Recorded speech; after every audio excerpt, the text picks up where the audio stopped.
సంవత్సరాల తరబడి government job కోసం వేచి చూస్తున్నారా? కేవలం 8 నెలల్లో మీ కల నెరవేర్చుకోండి. వెంటనే కింది నంబర్స్‌కి కాల్ చేయండి.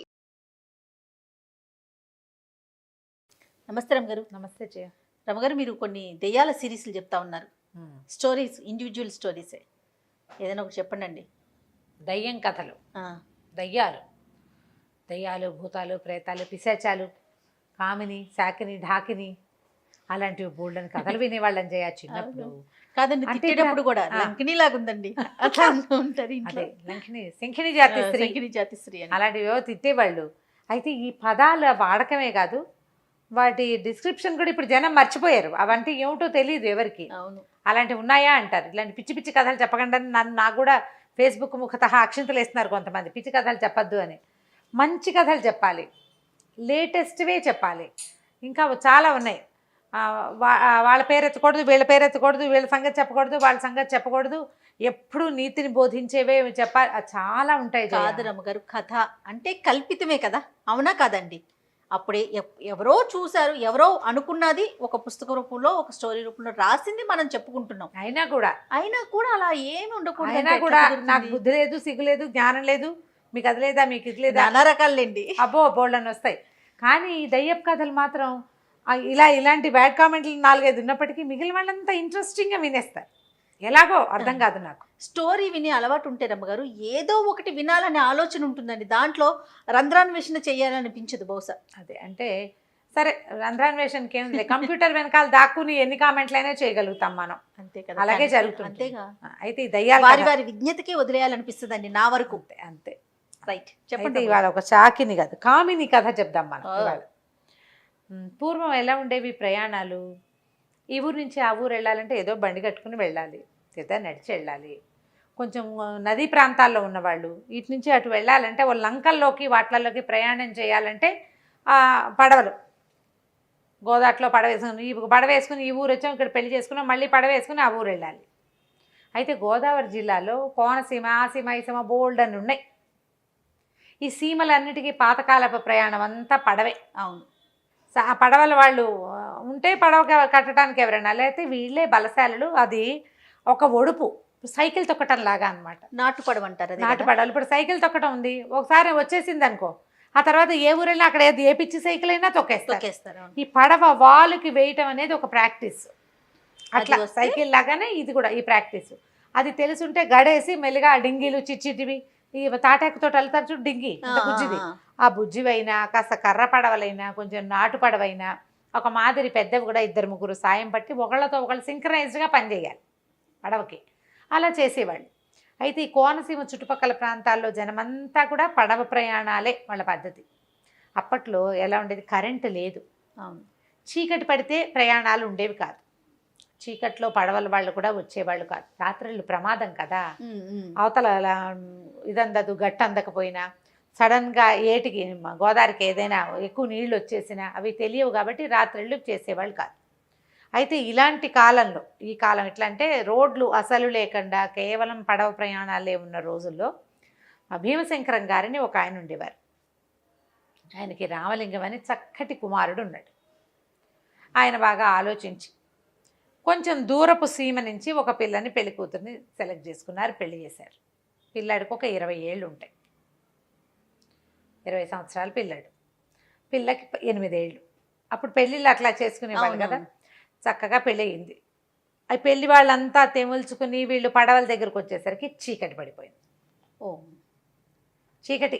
ఇక ఏం చేయాలి, పడవల వాళ్ళు కొంచెం ఆ పక్కనే పడవల వాళ్ళ ఇళ్ళు కూడా ఉన్నాయి అవతలగా గట్ల మీద. వీళ్ళు కేకేశారు.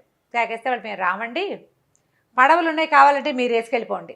వీళ్ళకి పెళ్లి వాళ్ళకి వెనకాల భోజనం వసతి లేదు, అంటే ఉండే భోజనం ఉన్నా ఉండే వసతి లేదు, వెళ్ళిపోవాలి ఎలాగైనా సరే.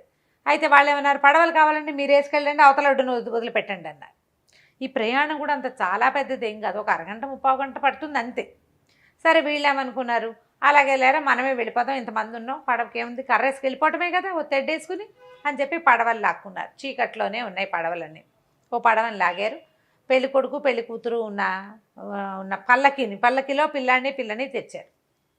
పిల్లవాడు మహా అందగాడు, ముందే చెప్పాం ఆ మాట.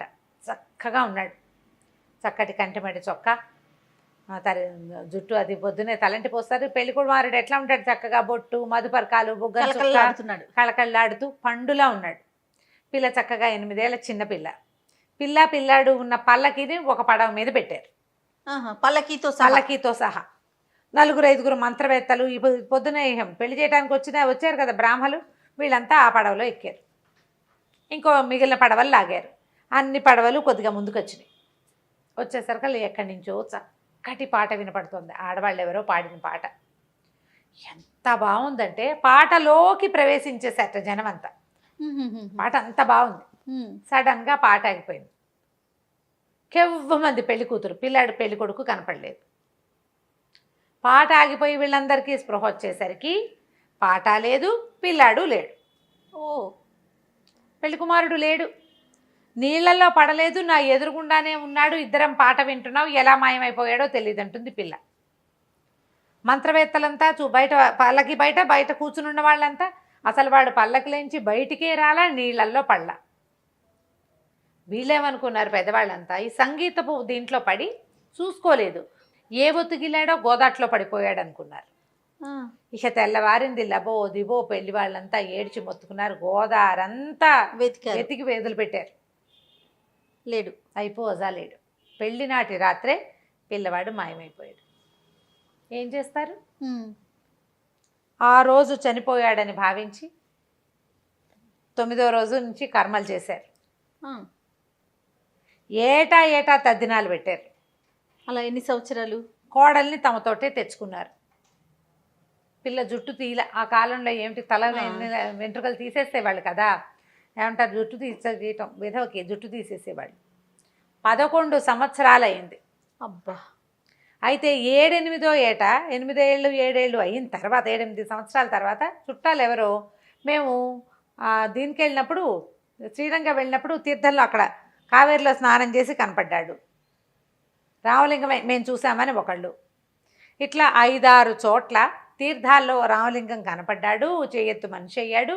మేము నీళ్ళలో నుంచి బయటకు వచ్చి, మేము నీళ్ళలో ఉన్నప్పుడు కనపడ్డాడు, మేము బయటకు వచ్చేసరికి కనిపించలా, కానీ మేము చూసాం, చిన్నప్పటి నుంచి చూసిన వాళ్ళం కదా అని చెప్తూ వచ్చారు. వీళ్ళకి ఇంకా ఆశ, ఏదో ఒకనాడు పిల్లాడు వచ్చేస్తాడేమో, వచ్చాడని ఒక ఆశగా ఉండేది. అయితే ఇట్లా జరుగుతూ ఉంది. 11 సంవత్సరాల తర్వాత 11 ఏళ్ళకి ఒకనాటి రాత్రి వాళ్ళ నాన్న పడుకున్నాక నిద్రలేసారు కదా, తల కింద పసుపచ్చటి గుడ్డలో మూట కట్టిన డబ్బులు కనపడ్డాయి ఆయనకి. ఆయన తెల్లబోయాడు, ఈ డబ్బు ఎవరు పెట్టారో తెలియలే. సరే దొడ్లో ఒక చోట గుంట తీసి పాతిపెట్టాడు. పిల్లాడు తద్దిన రోజున జరిగింది అది. మళ్ళీ కొన్నాళ్ళకి ఏవో నగలు వచ్చి తల కింద ఉన్నాయి. మళ్ళా పట్టుకెళ్ళి దొడ్లో పెట్టేశాడు. అవి వాడితే ఏమవుతుందో తెలియదు కదా. 3-4 సార్లు అట్లా డబ్బులు వచ్చినాయి వాళ్ళ ఇంటికి.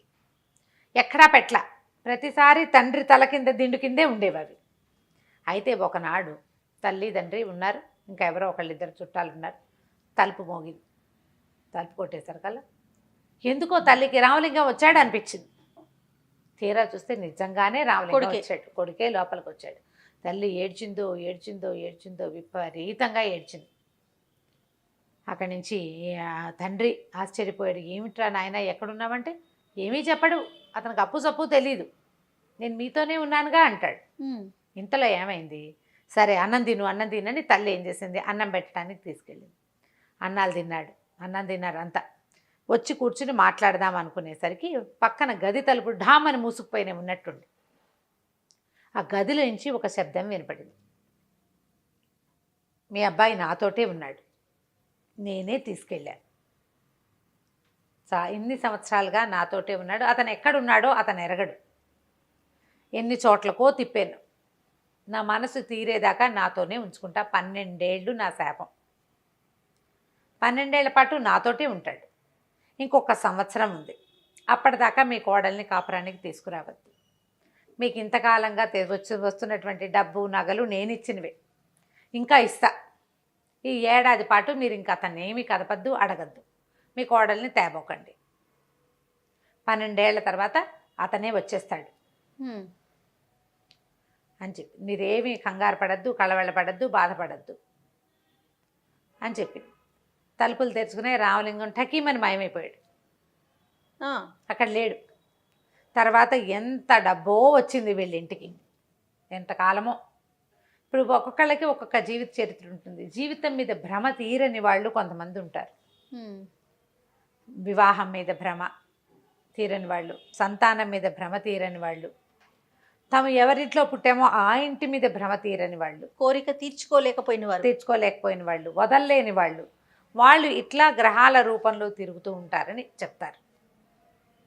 ఈ అమ్మాయి వీళ్ళకి చెప్పిన మాటల్లో వృత్తాంతం ఏంటంటే, ఈవిడ ఒక రాజుల పిల్ల, 25 ఏళ్ళు వచ్చిన పెళ్ళవల, పెళ్లి మీద భ్రమ తీరల.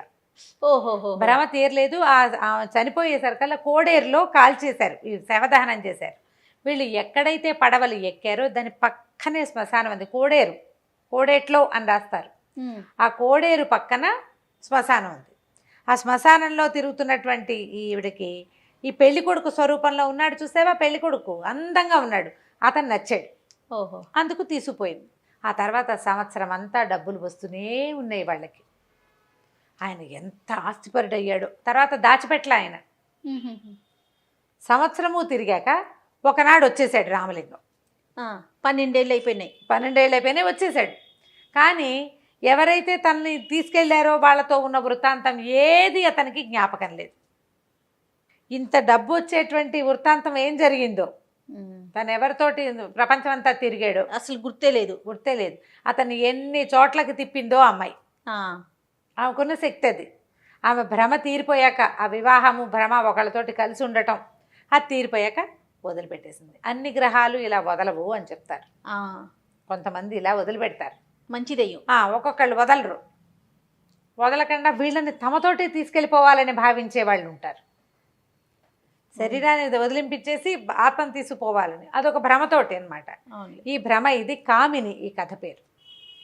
ఆ కోరిక తీరటం కోసం ఈ 12 ఏళ్ళు ఈ బ్రాహ్మణ కుర్రవాడిని తనతో పాటే ఉంచుకుంది. ఈ 12 ఏళ్ల తర్వాత అప్పుడు పెళ్ళని కాపురానికి తీసుకొచ్చారు. చాలా మంచిదయ్యం రమ్మగారు. ఏమి ట్విస్టులు లేవు కానీ. అదే రైట్ రమ్మగారు. నమస్తే. నమస్తే.